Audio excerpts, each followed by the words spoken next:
spirit of Bombay is something that has been used again and again, and I fully endorse it. But that spirit should not be tested again and again.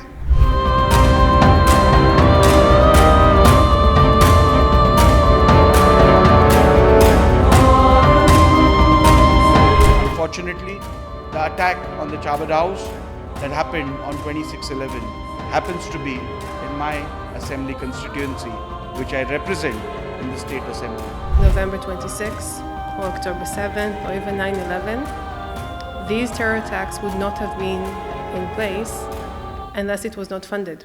When we speak of India and Israel, we speak of two ancient civilizations, two modern nations, and one shared truth that our people have weathered unimaginable pain at the hands of terror.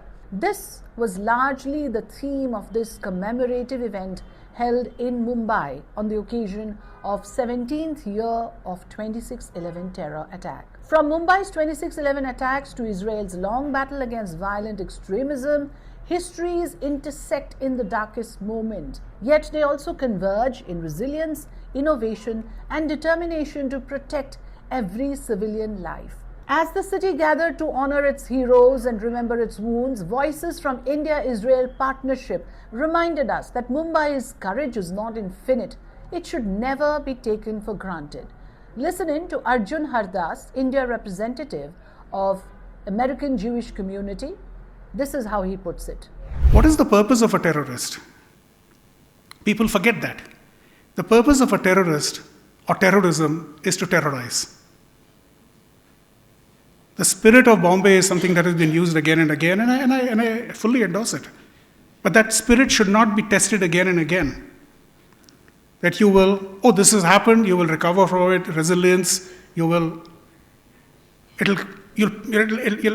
pass by, you will recover from this. Until when? Until the next time? In this event held in Mumbai, the memories of 60 hours of terror that changed the city resonated.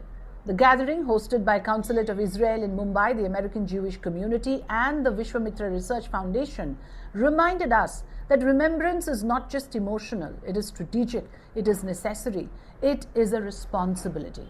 Because behind that spirit of Mumbai are ordinary people who stood tall during 60 hours of terror, and no city, no matter how resilient, should be asked to prove its strength through tragedy ever again. Commemoration is not enough.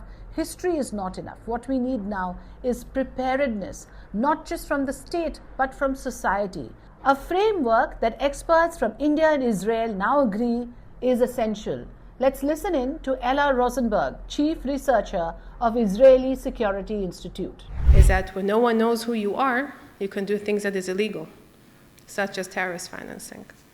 And to that effect, when you look at the methodology of funding of certain terror attacks, whether it is November 26th or October 7th or even 9/11, these terror attacks would not have been in place unless it was not funded.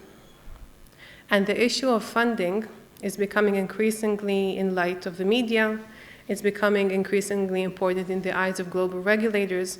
And this is where sanctions come in, that there is a certain chasm when it comes to the understanding of crypto and then the enforcement of it and sanctions. This is why it's extremely important to have some sort of civilian task force, and discussed it with a few members of you within the day and a half that I was here. It's critical to have a task force, a civilian task force. Unfortunately, the attack on the Chabad House that happened on 26/11 happens to be in my assembly constituency, which I represent in the State Assembly. I was an eyewitness to that tragic incident while I stood on the streets of Colaba seeing this disaster happen. And that made my resolve even more stronger that terrorism has no boundaries and cannot be defended at any cost. I'm here to stand brave with each one of y'all in our fight against terrorism, assuring you of my fullest cooperation in this behalf. As the Speaker of the State Assembly, a trained and aware, responsive civilian layer working alongside police and emergency forces could become India's strongest shield in the crucial first minutes of an attack. This was one of the major takeaways from this gathering. It is not about militarizing society, it is about empowering citizens, teaching them situational awareness, emergency response techniques, and how to support law enforcement until specialized team arrive. These were some of the issues that were discussed. As we honor those we lost in 26/11 and those that Israel lost in the recent October 7th attack, this gathering stood in memory, in solidarity, and in resolve, because the greatest tribute to every victim of terror is a safer tomorrow for every civilian.